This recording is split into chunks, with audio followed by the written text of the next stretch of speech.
감사합니다. 오늘 요한계시록 3장 1절에서 6절 그동안 7교회 중에서 오늘까지 이제 5교회를 하는 것 같아요. 이제 오늘은 4대 교회에 대해서 말씀을 나누겠습니다.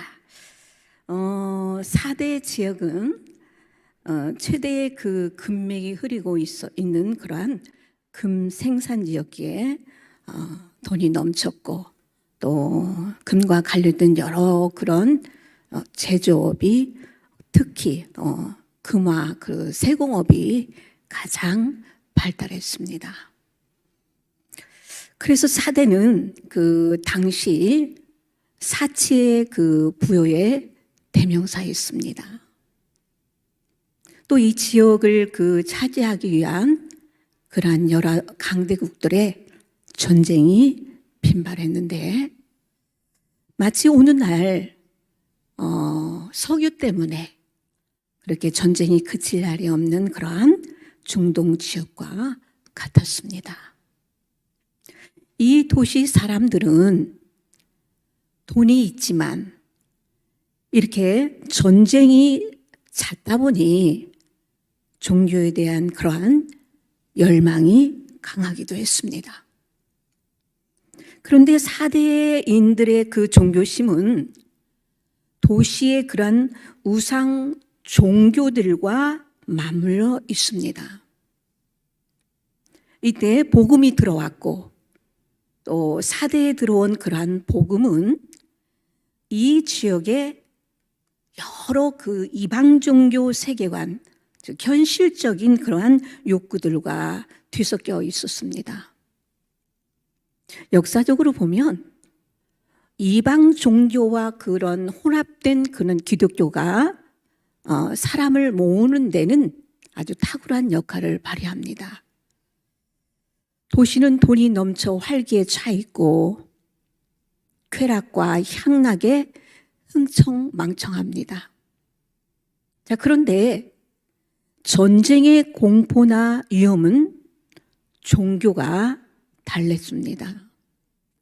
이런 분위기가 그대로 교회로 들어왔고 교회에 사람들이 몰려들어 활기를 띄웠습니다.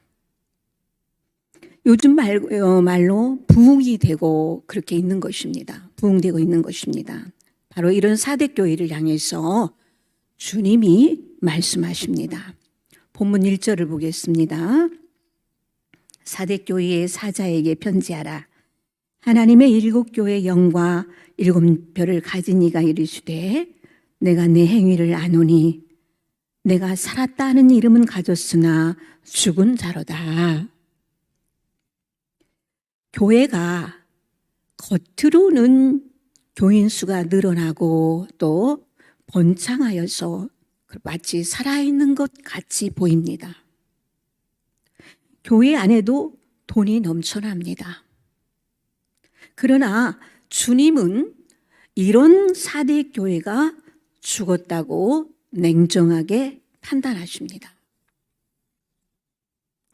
그러니까 죽었다는 것은 생명이 없는 상태입니다. 외형적으로는 부흥하여서 인원수도 늘어나고 헌금도 많이 거치고 봉사도 많이 합니다. 교회가 사람들로 북적북적한데 왜 성령님은 죽었다, 즉 생명이 없다라고 하십니다. 그러면 생명이 없는 상태는 무엇입니까? 본문 2절을 보겠습니다. 너는 일깨어 그 남은 바 죽게 된 것을 굳건하게 하라. 내 하나님 앞에 내 행위에 온전한 것을 찾지 못하였노니. 자, 여기서 온전하다는 단어는 헬라어 플레로라고 하는데 잔 그릇 따위가 비어있는 모습을 묘사합니다. 다시 말해서 형태는 갖추어져 있는데 속이 빈 것입니다. 속빈 강정이라는 그러한 표현이 매우 적절합니다. 따라서 여기 내 행위에서 온전한 것을 찾지 못하였노니라는 말씀은 내 행위를 들여다보니 너는 지금 껍데기만 붙들고 있구나라는 그러한 말씀과 같습니다. 이것이 생명이 없는 상태입니다. 교회 중직에 있는 그 어느 분이 1:1 성경 공부를 하다가 어느 날 신앙 고백을 했습니다. 내가 이제야 십자가에 달려 죄를 사하신 예수 그리스도를 인격적으로 영접합니다. 한편으로는 놀랐지만 충분히 가능한 일입니다. 제도와 관습에 떠밀려 자신의 신앙과 상관없이 직분을 받았고 또 얼마든지 할 수 있습니다. 본문 3절을 보겠습니다. 그러므로 내가 어떻게 받았으며 어떻게 들었는지 생각하고, 자, 여기 생각하라는 말은 사실 기억하라고 해야 더 적절합니다. 기억할 내용은 바로 복음을 어떻게 들었고 어떻게 받았는가 하는 것입니다. 자, 이 말씀은 사대교회 사람들의 그러한 의식 상태 때문에 하는 것입니다. 사대라는 도시 사람들의 그 종교적인 성향과 그 도시가 가지고 있는 그러한 역사적 토양 등의 이유로 이 교회에 모인 사람들이 듣고자 했던 그러한 복음은 웰빙 복음, 성공하는 복음, 잘 사는 복음이었습니다. 교회가 그 필요에 맞춰서 경영하고 그 입맛에 맞으니 교인들이 몰려옵니다. 이렇게 몰려온 사람들끼리 모여서 구제하고 봉사하고 그리고 나눔을 벌이지만 여타 다른 곳에서 하는 그러한 활동과 별로 다르지 않습니다. 구제와 봉사가 나쁜 것은 아니지만 이러한 활동 자체가 복음의 핵심, 즉 하나님이 허락하시는 그러한 신적 생명의 존재를 담보하지는 않습니다. 이 둘은 전혀 다른 문제입니다. 구약 성경에 성전 청소를 하다가 헌금통 하나를 발견하는 그러한 사건이 기록되어 있습니다. 먼지가 수북히 쌓였던 그 통 안을 들여다보니 거기에 오랫동안 읽지 않던 그러한 율법책이 있었습니다. 율법책을 왕에게 가져다 주니 왕이 읽고 가슴을 치며 우리가 다 죽어 있었구나라고 자복하고 탄식한 후에 성전 대청소를 명합니다. 6월절이 되는 날 유대인들이 감격의 눈물을 흘리면서 성전으로 가고 있는 그 순간 하나님이 예레미야를 성전으로 보내십니다. 예레미야는 그 성전문 입구에 서서 외칩니다. 유다 백성들아, 너희는 이곳이 여호와의 전이라고 을에 거짓말하지 말라.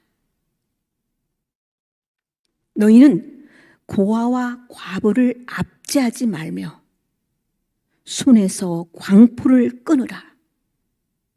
누가 이곳을 여호와의 전이라고 했더냐?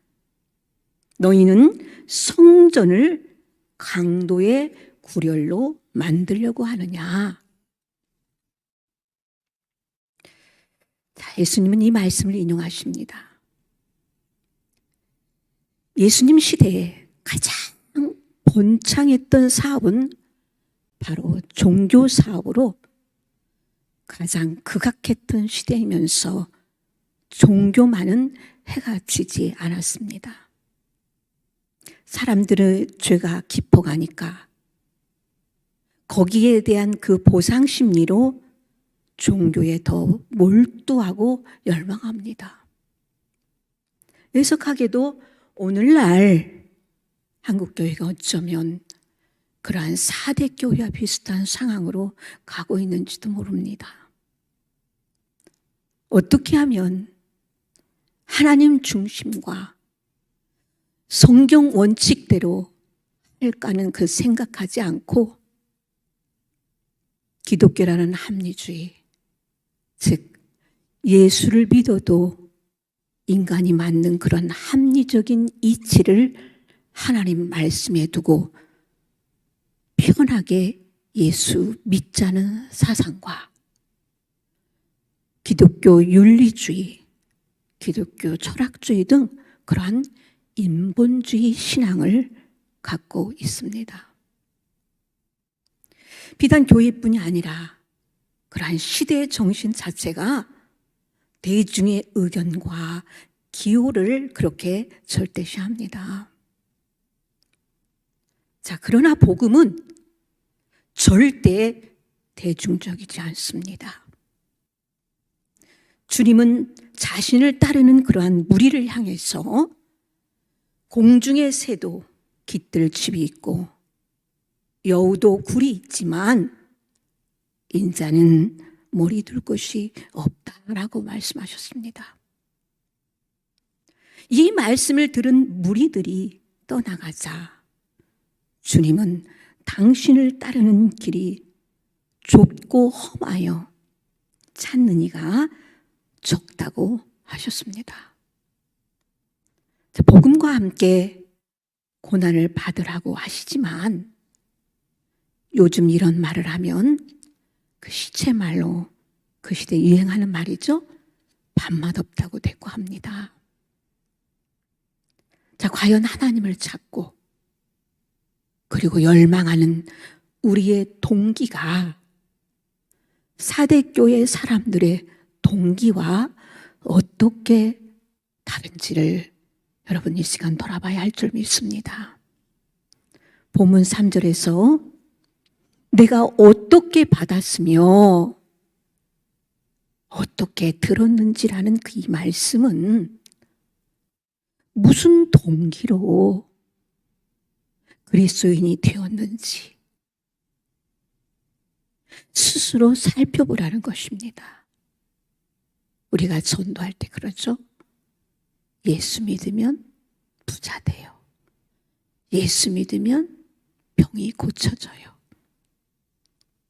복음 이전에 우리가 이렇게 다가가는 사람들이 있잖아요. 그래서 여러분들이 전도 받을 때 그 전도의 동기가 무엇이었는지를 한번 여러분 기억을 되살려 보시기 바랍니다.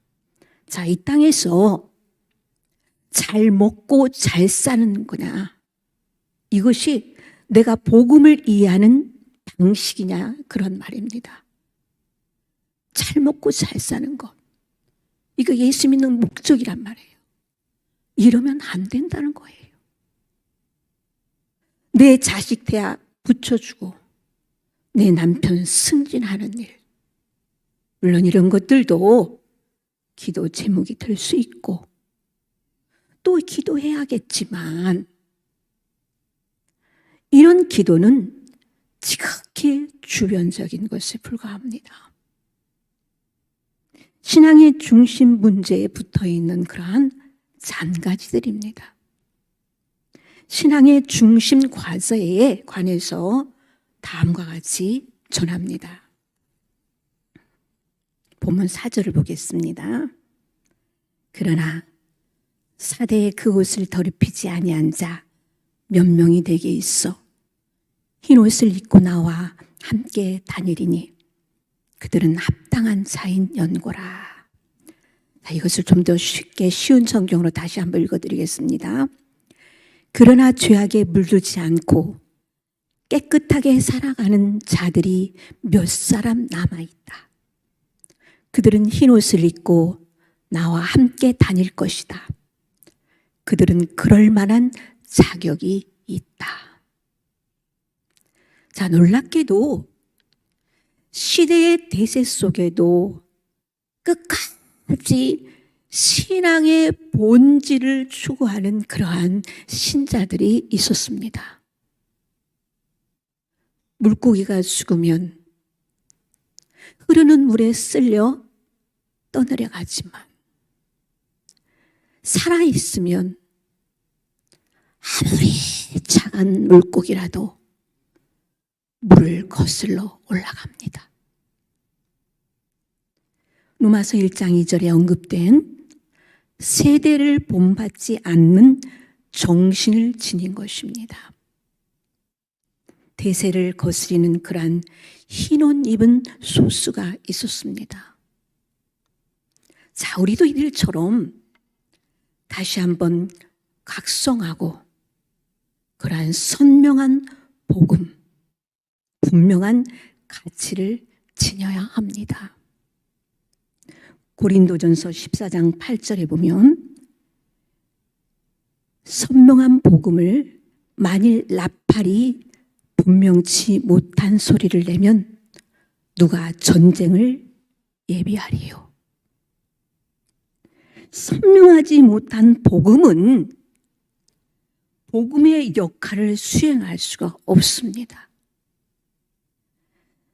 오랜 신앙생활에도 불구하고 복음의 진정한 의미를 모른다면은 공연히 세월만 낭비게 되는 것입니다. 모두가 그렇다고 해도 하나님의 말씀이 아니라면 나도 아니요 하고 고독히 돌아설 수 있는 그러한 신앙을 지녀야 합니다. 나 혼자 바보가 되어도, 나 혼자 외로워도 그 바보의 길을 웃으며 택할 줄 알아야 합니다. 그 작고하신 주경학자 박윤선 박사의 그 잊혀지지 않는 한마디 말이 지금도 쟁쟁하게 기초를 맴도는데, 그 70년대 말 학원이 시끄럽고 나라가 어수선할 때에 그는 이렇게 말했습니다. 학생들, 이 시대의 위기는 군사 독재 정부나 경제의 위기가 아니라 하나님의 말씀대로 살다가 문 닫는 교회가 없어서입니다. 그때도 지금처럼 예수 믿으면 복받고 성공하고 형통한다라는 그러한 말이 열병처럼 휩쓸고 있었기에 이 말은 참 큰 충격적입니다. 자, 우리가 잘 먹고 잘 사는 것, 몸과 마음이 편안함과 행복만을 추구하는 그러한 웰빙의 복음만을 논한다면 십자가를 설명할 방법이 없습니다. 십자가에 죽으신 예수 그리스도를 설명하지 못합니다. 복음과 함께 고난을 받으라는 그러한 저 장엄하면서 절박한 그러한 요청을 우리가 절대 이해할 수가 없습니다. 우리는 지금 우리가 어떻게 듣고 어떻게 받았는지 그런 동기의 점검이 시급한 시대를 지나가고 있습니다. 주님께서는 사대 교회의 소수의 의인이 있음을 말씀하시면서 다음과 같이 그 의인들을 칭찬하시고 격려하셨습니다. 본문 5절을 보겠습니다. 이기는 자는 이와 같이 흰옷을 입을 것이요 내가 그 이름을 생명책에 반드시 흐리지 아니하고 그 이름을 내 아버지 앞과 그 천사들 앞에서 시인하리라. 아멘. 자, 쉬운 성경으로 다시 한번 읽어드리겠습니다. 승리하는 자는 그들처럼 흰옷을 입을 것이며 나는 생명책에서 그 이름을 지우지 않고 아버지와 천사들 앞에서 내게 속한 자라고 분명히 말할 것이니라. 아멘. 사랑하는 성도 여러분, 이 시간에 이 말씀이 6절에 말씀합니다. 귀 있는 자는 성령께서 교회에게 하시는 말씀을 잘 들어라. 이 시간 잘 들으시는 여러분이 되시기를 주님의 이름으로 축복합니다.